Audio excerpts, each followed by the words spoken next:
And Let's see also, how far we can get. if you're brave, do a counter to every single one of these. But what you'll be doing is you'll be fixing the Disney's lore for them.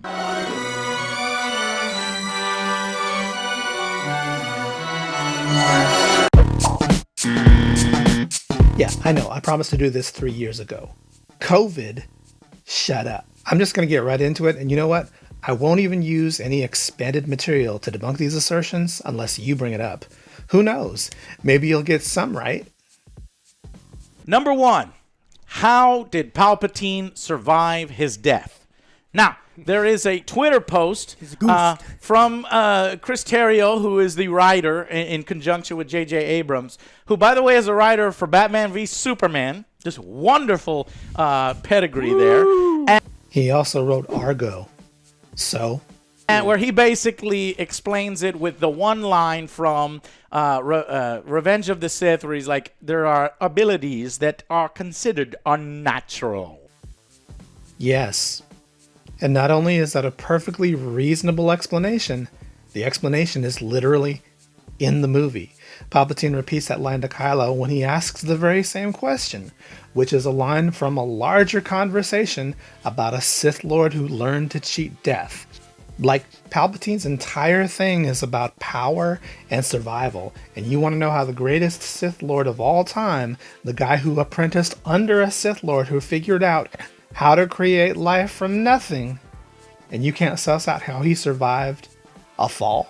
To come back. It's a plot hole. Have you seen the explosion of the Death Star? Nothing survives. Nothing survives. Dude, Luke survived the destruction of the Death Star. You didn't think that the Death Star blew up when Palpatine died, like they were tied to each other or something, right? As you recall, the Death Star didn't blow up for several minutes after Palpatine died. There was time for Luke to drag Vader all the way to his vessel. There was time for them to have a father-son heart-to-heart while Vader finished passing away. There was time for Luke to drag Vader's body into his ship. There were stormtroopers and officers in the background scrambling, likely trying to evacuate since they knew the battle was going badly. There was plenty of time for Palpatine to escape using whatever means they want to come up with. Eventually, they did explain that it was through the use of Sith magic and cloning, but that was literally the way he did it in pre-Disney continuity.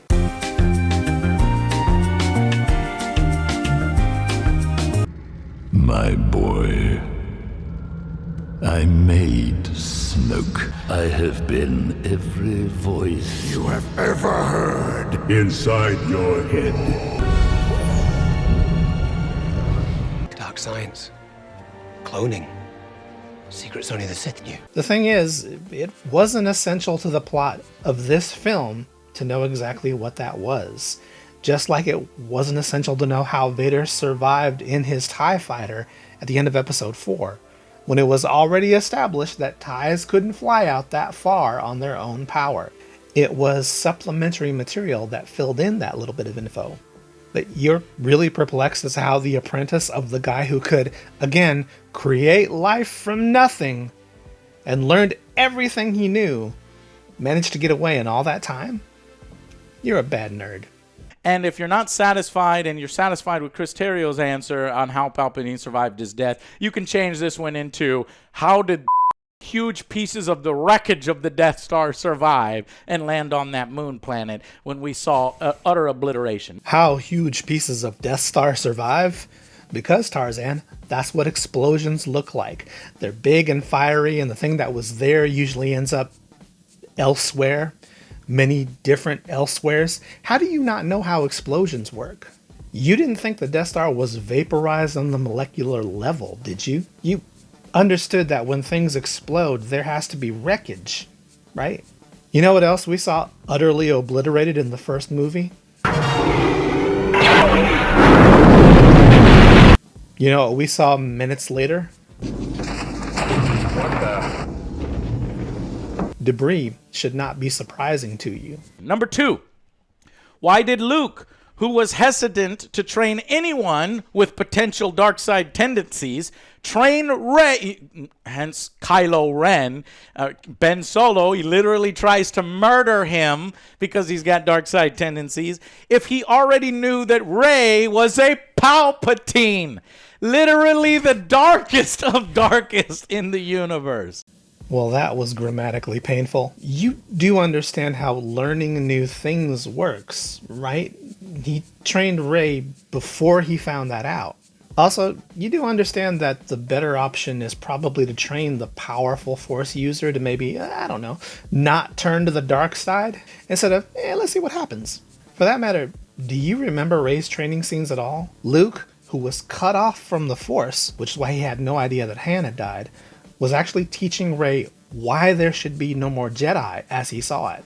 So, aside from the fact that he should have no idea that Rey is a Palpatine, because no one, not even the Force, would be telling him that, he wasn't training Rey to become a Jedi. He was trying to teach her a lesson where he ultimately ended up being the person who learned one. And Leia, for that matter, and she trained her too, even knowing that Rey has anger issues. Her anger issues never came up in training. Every young trainee has anger issues. It's kind of a thing in Star Wars to have Padawans who do that. And Rey's aren't even that bad. The worst thing she did was accidentally force lightning a transport, instead of, slaughtering an entire tribe in a fit of rage. How does Leia know that she's a Palpatine? You can just smell the Palpatine. It's just like... Both Luke and Leia know that she was a Palpatine, it is revealed, which creates a plot hole. And knowing what happened to Kylo Ren, which, by the way, leads to not only the death of Han, but leads to her own death, the death of Leia, which leads to the death... and then Luke was led to the... Kylo Ren killed everybody because of their decision to train him. Amazing. Every word of what you just said is wrong. There was no way for Luke to know Rey was a Palpatine when he met her. He had no idea who she was. He was so closed off from the Force, he didn't even know Han had died.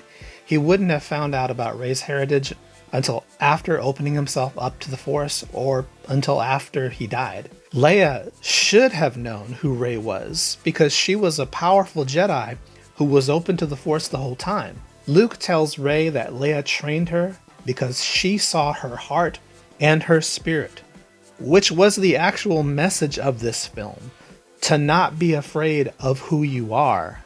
Rey, never be afraid of who you are. Rey's heart was in the right place, unlike Kylo, who allowed himself to be corrupted for a time. Kylo did not kill everyone because they trained him. Kylo killed everyone he killed because he was corrupted by Snoke. You're blaming Luke for the same things he was wrongfully blaming himself for. It's like you're only seeing the movie through Luke's eyes, but only about halfway through the trilogy. It's honestly kind of weird.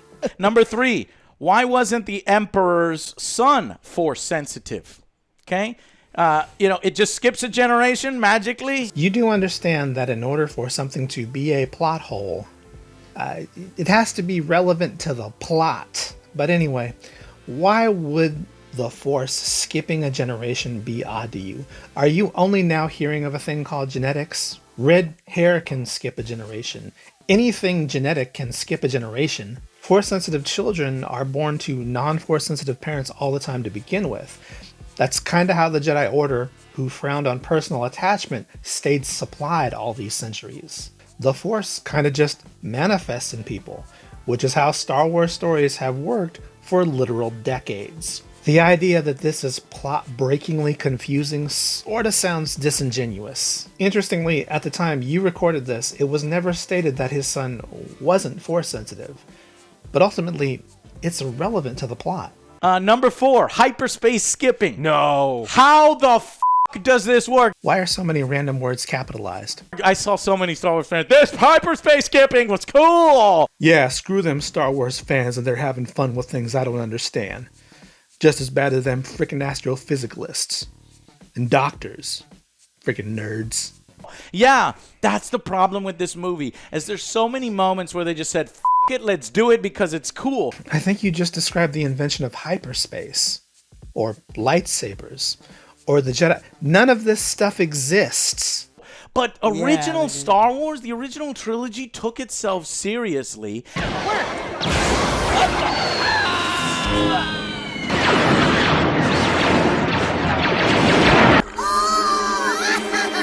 And they did cool stuff without breaking the lore, without breaking the established canon, and it having make sense.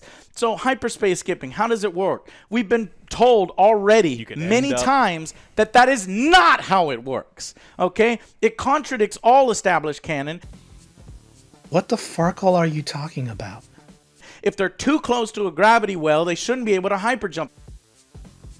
I have no idea what he's talking about. That's why when they have to flee, and they have to flee into space, this was established in the very movies that you're extending. Do you remember Empire Strikes Back? They show up, Darth Vader's Imperial Star Destroyer. They're attacking Hoth Base, and they have to actually get into space, shoot an ion cannon to disable so that the transports are away. Hooray! That's not how hyperspace works. Are you thinking of interdictor cruisers, those ships that generate gravity wells to pull ships out of hyperspace? They've made appearances in the shows and other media, but they were never mentioned in the original trilogy. Ships have made jumps in and out of a planet's atmosphere in the movies and TV series several times, so those cruisers have to be generating way more gravity than that. That the transports are away scene doesn't even depict ships going into hyperspace. That was a fan edit. What took a long time, what was established in the very first Star Wars movie, was that the computer had to calculate the jump to light speed first. Traveling through hyperspace ain't like dust and crops, boy. Without precise calculations, we'd fly right through a star or bounce too close to a supernova and that'd end your trip real quick, wouldn't it? It's now 40 years later. 40 years ago, our computers did this.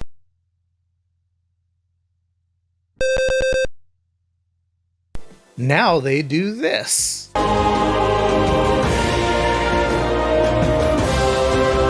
One would think that somewhere along the way, faster navigation computers were developed. It never had anything to do with gravity wells.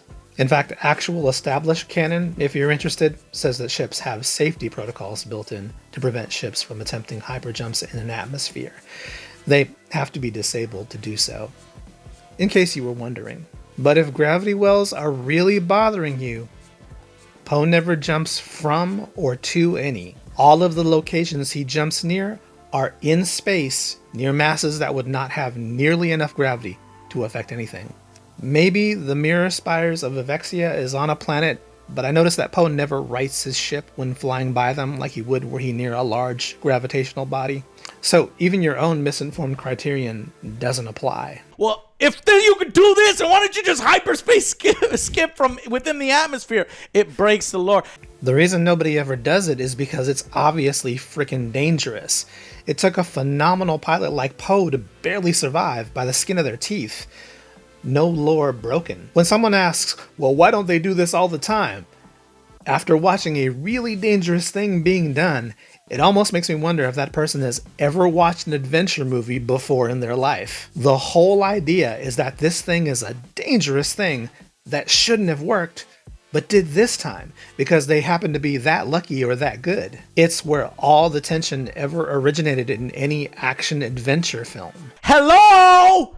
Hello! This was in the previous movies. Did anybody bother to watch the previous film? Number 5. How do the TIE fighters do it too? The TIE fighters are hyperspace skipping as well. This contradicts that ships in the very last film, The Last Jedi, ships are not able to track through hyperspace. Before that film makes a big deal. This is the first time you can do, the whole MacGuffin device in the last film, literally one film ago. Hello! Yeah, you do understand that The Last Jedi and the Rise of Skywalker happen in order. So you could track a ship through hyperspace for the first time in the previous movie. You still can in the next movie. How is this confusing? At first I started thinking about how Boba Fett tracked the Falcon's exit vector in what's supposed to be everybody's favorite Star Wars movie. And I was like, this could easily be a thing they're doing in this movie. But it dawned on me that Joe is literally screaming the answer to his question as if it is the question. The first time you could do it was in the last movie, and now you can do it in this movie. How does that make any sense? Movies happens backwards, hello? It's like asking how cookies are made while angrily working the recipe into your rant. It's a weird question. Number 6, the Sith Eternal.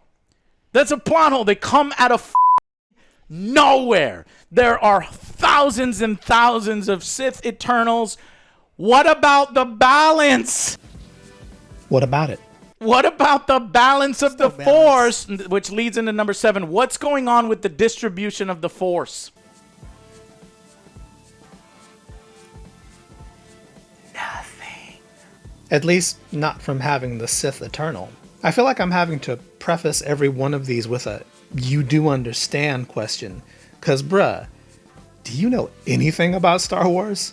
Did you even read that page you showed close up? They're cultists, not Sith Lords. Any person anywhere in the universe can worship the Force, either the light side or the dark. There's literally a church devoted to the light side at the start of The Force Awakens. Chirrut Imwe was a preacher of the light side. He had no Force abilities at all, but completely trusted in it. Why do you think ordinary people say, "And may the Force be with you"? May the Force be with us. May the Force be with us. May the Force be with you. Because ordinary people believe the Force has influence over their lives. Why would that be any different with the dark side?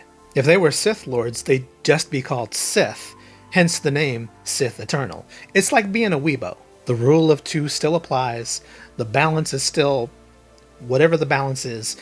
They're just regular people making terrible choices. I think you could relate. Number 7 is the balance. So if the prophecy was the destruction of the Sith only, that's bullshit. There are thousands and thousands of Sith, and the Sith weren't even destroyed. Palpatine wasn't destroyed. All these Sith loyalists weren't destroyed. As I mentioned before, those are Sith acolytes, not Sith. Hence the reason they have a different name. And then even if you're thinking, okay, well, let's say the Sith were destroyed for a moment, my problem is that doesn't that make the 1,000-year-old prophecy pointless because it's only talking about 30 years of balance? Remember, you will have peace for 7 days. Remember, the Republican Jedi lived in peace for thousands of years, for 1,000 years, and yet the result of that chosen one prophecy is only 30 years of peace. That's what it was really talking about. What a pointless prophecy. They destroyed their prophecy in this film. Did you actually watch the movie, or did you just read the visual dictionary? I don't know if you noticed, Palpatine failed miserably. He never took over the galaxy again. The Final Order never got off the proverbial ground and barely got off the literal one. The prophecy never said that the dark side of the Force would never be a problem again, or that Sith Lords couldn't find some shady way to circumvent death. It's a prophecy, which are intentionally vague, as that's how prophecies work. It was just about there being a balance between the two so that one never got too powerful again. That's kind of what balance is. Perfectly balanced, as all things should be. The only reason there was peace for 1,000 years was because the Sith were scheming to take over the galaxy in secret for a millennia while the Jedi became complacent. That's like saying you don't have roaches in your apartment because they stay well hidden. Bruh, you still got roaches. Number 8, where did the boundless resources for the Emperor's new fleet come from? Final Order. He quietly regroups millions of supporters from without a peep from anyone. Nobody says anything. Hey, what did you hear? Palpatine's back, and we're all gathering over here in the Exegol. Don't tell nobody. You're telling me not a single person, deal. And not even traders or smugglers or anybody noticed. They make a big deal of the fact that there are only 2 wayfinders to guide them to this Exegol. Well, maybe a job is because its Exegol is so isolated, right? Maybe because the planet is in a region of space called the Unknown Regions. You know what kind of places they don't call unknown? Places where a lot of smugglers and traders go. You may not realize this, but this planet is in outer space. I don't think you realize just how big a galaxy is. See this photo? This was taken by the Voyager 1 space probe as it was about to leave our solar system. You see that speck right there? That speck is us. All of us. Every country, every civilization, the Great Wall of China, Mount Everest, the Marianas Trench, Beyonce, it's all there. The sum total of human civilization and every explored and unexplored inch of the planet is on that speck.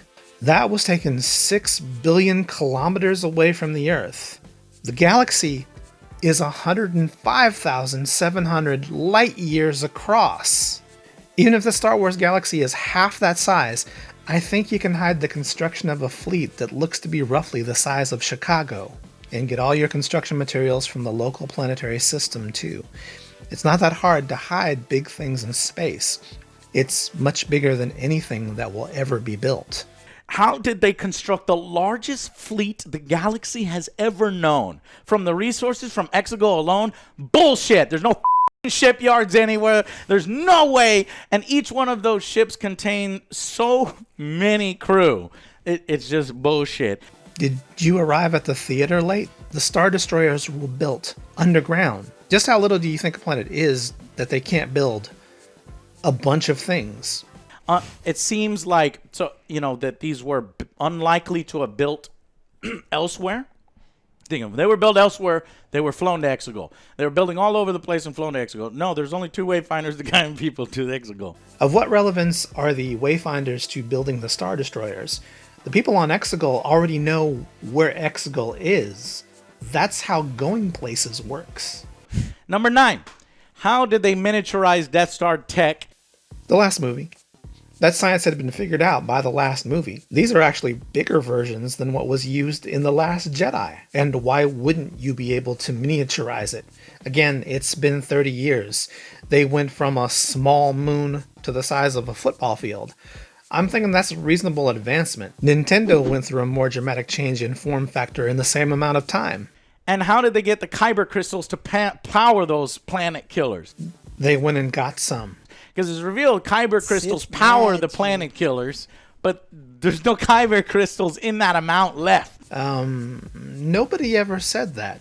Several planets have kyber crystals.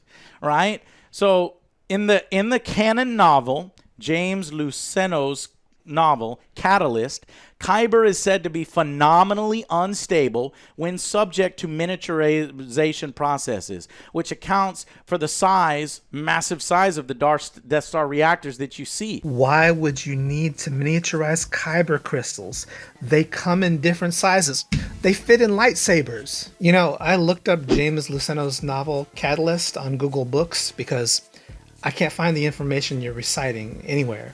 You appear to be reading it, but I don't know from where exactly. I literally typed your sentence without quotes, and I get exactly 1 page of search results that has nothing to do with Star Wars.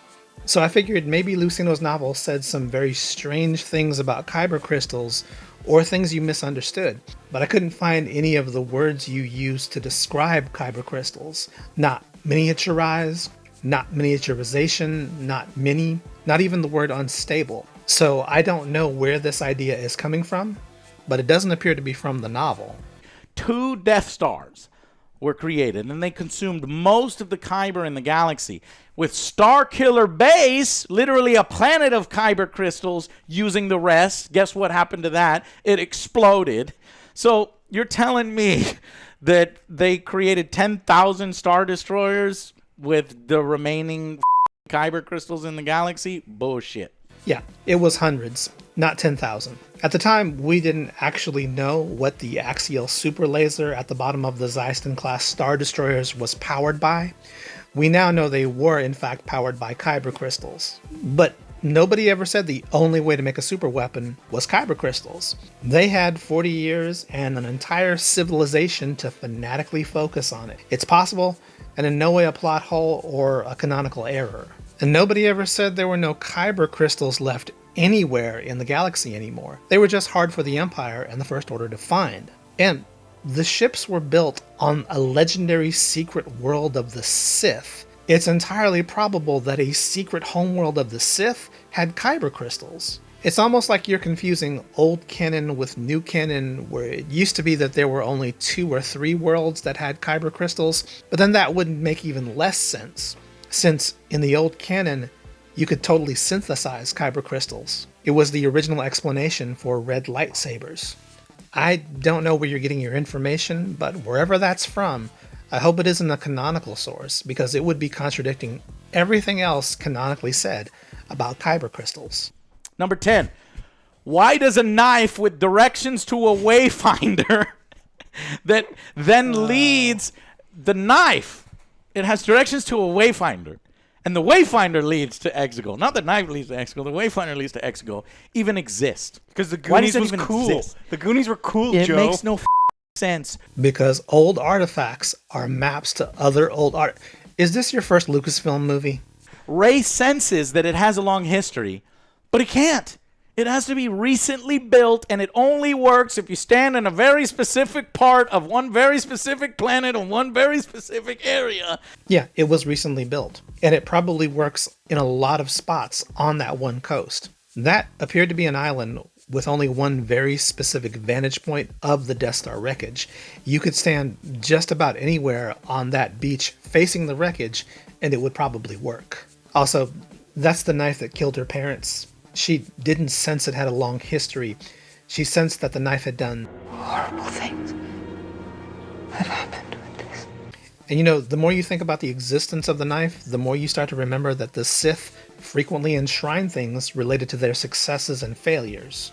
And the more you should start to remember that Palpatine wanted Rey to find the wreckage someday. The knife isn't stupid, it's a plot contrivance created by Palpatine to get Rey where he wants her to be someday.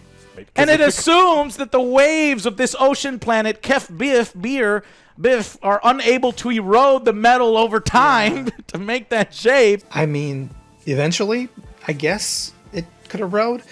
I don't know what the canonical lifespan of quadinium steel when exposed to alien seawater is, but I mean, the Titanic is still sitting there, so hundreds of years for space steel? Who cares? It's stupid, and my voice is going out and I'm done. Again, this is just something you didn't like. That's not what a plot hole remotely is. Contextually, it fit the story and didn't break anything that's come before in Star Wars canon. Things you think are stupid are not plot holes. That's 0 for 10, bruh. Here's hoping your boy does a little better. Let's go into Snoke. So Snoke in the Last Jedi said he's not a Sith, and this is absolutely stupid because he's actually been controlled by Palpatine. We saw the pickle jar of like pickled Snokes in in his lair, and they went with clones and like mind control instead of like possession. But they make a huge deal that he's not a Sith in all the visual dictionaries. Yeah, Let me show you these. Yeah, This is literally a reoccurring thing in Star Wars, like a major thing in Star Wars. Darkseid users who aren't Sith have been working for Palpatine for decades. That's what Inquisitors were. That's what Asajj Ventress was. That's how they maintain the rule of... Did you just write Sith powers?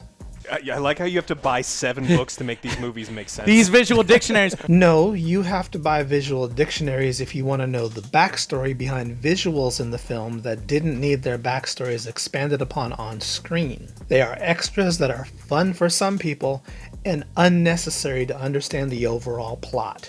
Just a wee bit hypocritical to criticize the dictionary's existence when it's the primary source for a number of your so-called plot holes, don't you think? So now we get into Poe being revealed as like some scoundrel spice runner because they want him to be Han Solo. But that's not his backstory at all, right? Poe had 2 parents that were resistance fighters. Oh, right. The rule of smugglers have no parents. He became a pilot at a young age. He's supposed to be like this flying ace, and it doesn't make any sense at all that they're like, oh, he's a scoundrel now. You're like, he's supposed to be dodgy. He can hotwire a car. Right. The hotshot pilot who takes way too many chances with his life and the lives of others was just a good kid his whole life and never gave anyone trouble. This is the least surprising thing out of the entire movie. There was never any moment in his story and his backstory that we've seen that he's a scoundrel. He doesn't have time to be a scoundrel. No, he's been a resistance guy his entire life. Not only resistance, but New Republic. Key phrase there, bruh, that you've seen. You know, you can't break canon that hasn't been written yet.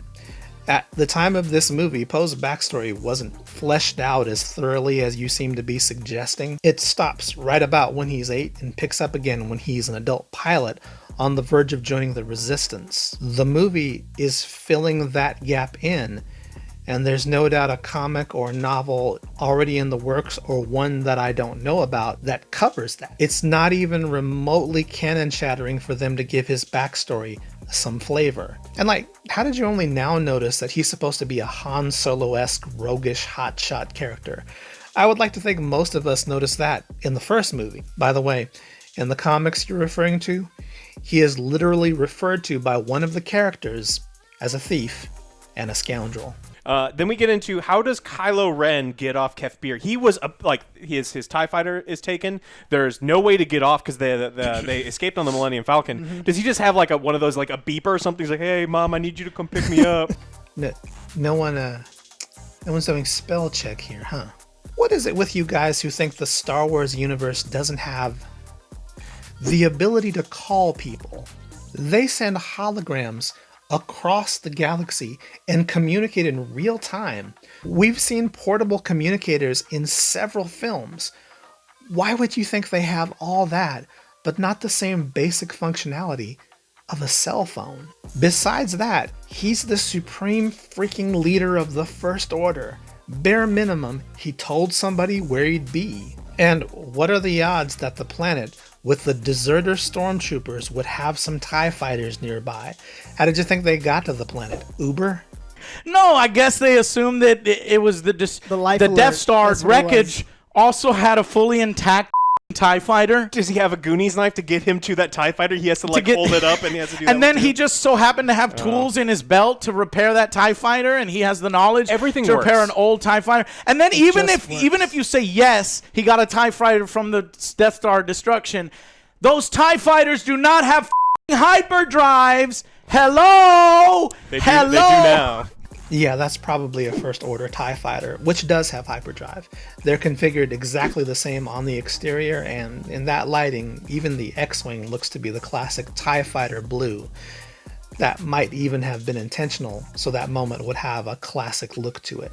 And, you know, some TIE fighters from the Imperial era did have hyperdrives, so...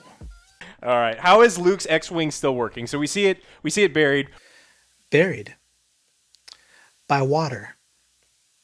We've seen his door ripped off to make his door for his little hut on the island. He didn't use the cockpit hatch to make a door. He salvaged part of an S-foil. S-foils are one of the 4 wings that open up when the X-Wing goes into combat mode. They have no bearing on the ship's flight capability. They're there to support the ship's weapons. This is a perfect example of what I mentioned earlier, where you try to use the visual dictionary to establish a plot hole, but will then turn around and tell us that the movie has to stand on its own.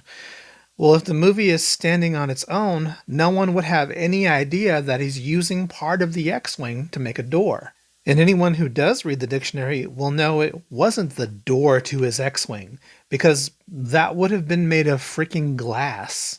And then he pulls it out and it's in perfect condition. There's a little seaweed on it, but it's like perfect. And it's like, nope. It's missing a wing. Yeah. It's broken all over the place. They did that for dramatic effect because JJ must have saw that fan theory that, hey, we all wanted him to show up on that X-Wing. And he's like, all right, I'm going to give it to him. The fan theory of Luke lifting an X-Wing. Okay. How did the ship fly? Gee, I don't know. If only there was someone on the island who grew up salvaging and repairing old ships their entire life. Maybe they could figure out some way to make it fly again. It's too bad they didn't think of that when writing. I think you know where I'm going with this. It's interesting to me that you have a problem with the X-Wing working after it had been sitting underwater this time. And that time it was repaired and made flight ready by a guy who'd been a moisture farmer his entire life. Rey has hands-on life experience with that era of technology, and specifically with that kind of ship. Also, you Star Wars experts might have noticed that Star Wars ships don't need wings to fly. They're not birds. They don't got a flap. I even found in the part where it says the Star Destroyers crew 29,585. Crew. That's Sith Eternal. They come out of nowhere, 29,000 per Star Destroyer. There's like 10,000 Star Destroyers. In one shot alone, there's 100. There's 100, but there's way more than that. So you're looking at 1 million. Fuck it. You're really amazed by the idea that there can be a lot of people in a thing. So I think you've used this 10,000 number twice now. No one ever said there were 10,000 Sith Star Destroyers. That's not a thing. The closest to a number I could find in canonical sources was there were hundreds. So I wrote this script 4 years ago, and I thought I'd better double check to see if any additional information had come out in the intervening years. And as it turns out, Paul Kavanaugh and Roger Guyett from ILM did say in a BBC interview that the actual number of CGI models that they used for that scene was 1,080. So while considerably more than I initially thought, it's still nowhere in the realm of 10,000. I've actually seen people quote this 10,000 number before. What they seem to be doing is misquoting a line from the film where a First Order officer says the Sith fleet will increase their resources 10,000-fold. The Sith fleet will increase our resources 10,000-fold. It's not the number of ships they have, it's the multiplier the fleet will provide to their resources if they join up. That's ships, personnel, weapons, droids, the ability to accumulate more resources, what have you. The 10,000 number was a multiplier on resources, not a specific number of Star Destroyers. So if we round up, there's 30,000 crew members on a Sith Star Destroyer.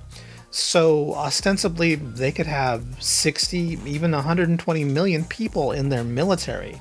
Like, we have 1.3 million people in just the United States military from a country of 330 million. So that actually kind of surprises me that we weren't already dealing with these kind of numbers in the Galactic Empire. I would have thought once you start conscripting and recruiting from populations that number in the trillions to either protect or wield power over populations that number in the trillions, you'd have a military that at least numbers in the millions. It doesn't seem like it could work any other way. The idea that this planet that's been hiding for millennia has a military roughly the size of the United States population is the least surprising thing in the Star Wars universe. Then we get Palpatine, who decides to bury his fleet under the planet and strand and build them on a planet where they're essentially stranded, and then he just leaves them there. ADM. Where do I begin? UMFers just made a huge deal about how many people were on each of those Star Destroyers, and you thought there were 10,000 of them, which means you think nearly 300 million people could be stranded in really advanced starships that are on their own planet. I mean, forget the fact that I'm not sure 300 million people, which is not the number by the way, with food and resources can be stranded. Can you strand a civilization? But they're on the planet they live on. They built the ships under the ground of Exegol. So he gives the whole world a message. In 16 hours, I'm going to blow you all up. I'm going to come for you. But first, I'm going to leave them under the ice. It's a desert. And I'm not going to put them in orbit now, so you can't stop me. I'm going to leave them on this, like, easily attackable planet because I've thrown MacGuffins out somewhere. Easily attackable. Easily attackable.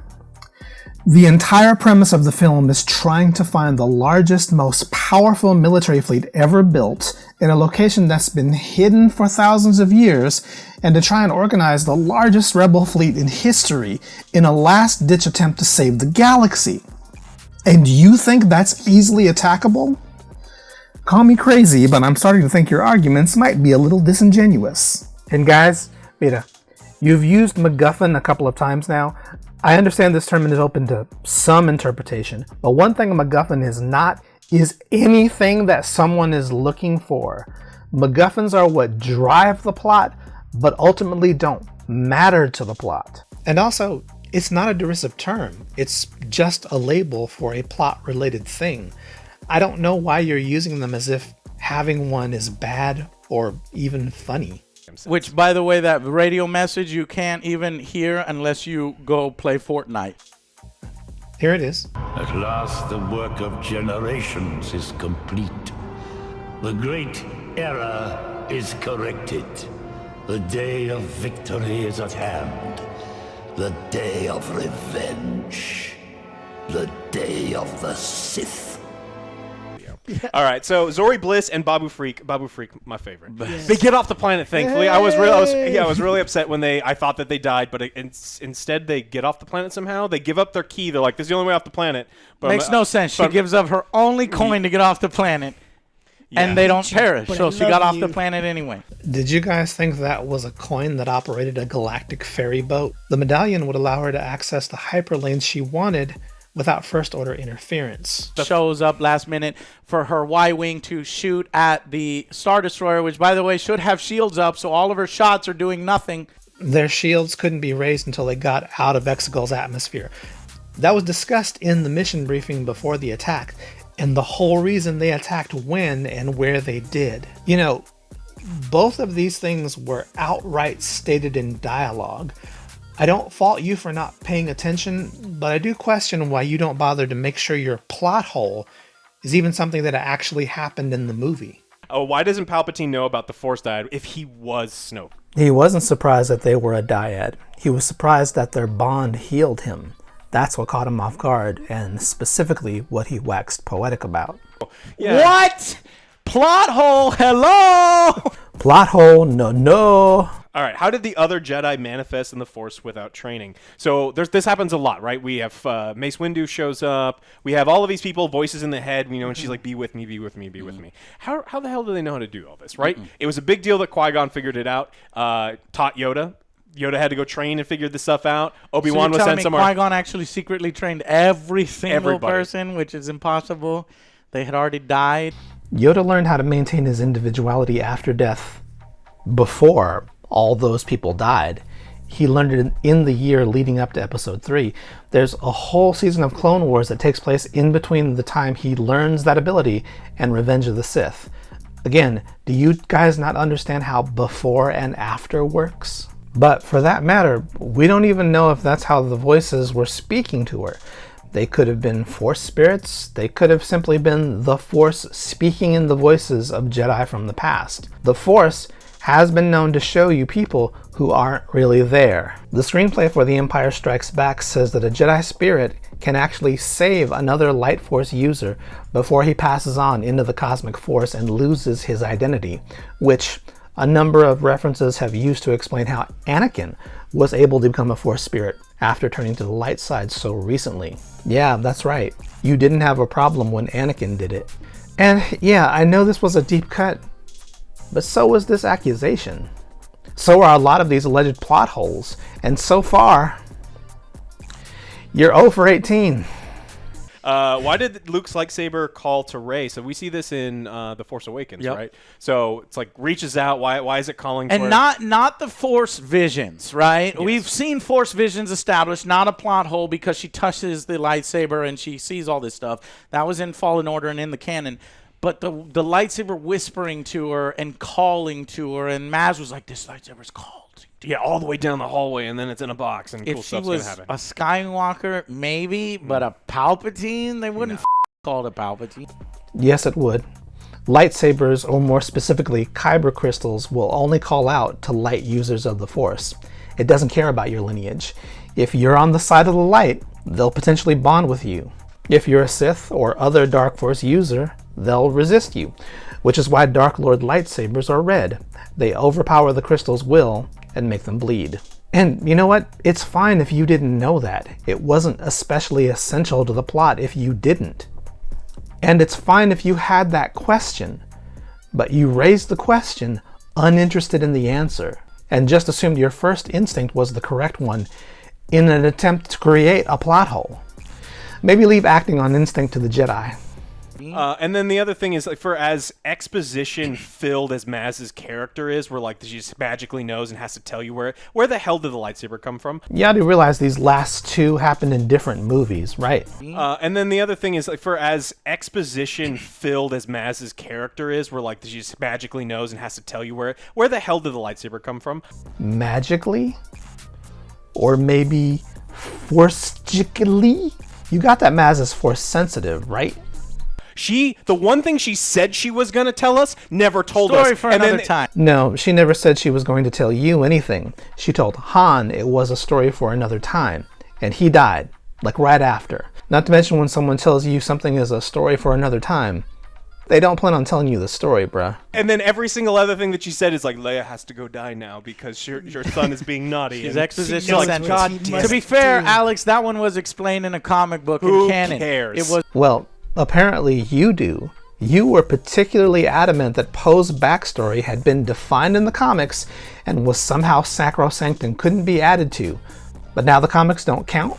What the farkle does this and the last one have to do with the Rise of Skywalker anyway? They're not even plot holes in their own movie, much less this one. What's interesting to me is that Joe acknowledges that this is not a plot hole, even by his own misapplied definition, and that it has an explanation. And despite all that, and the fact that's not even a plot point in this movie, it somehow still counts as plot hole number 20.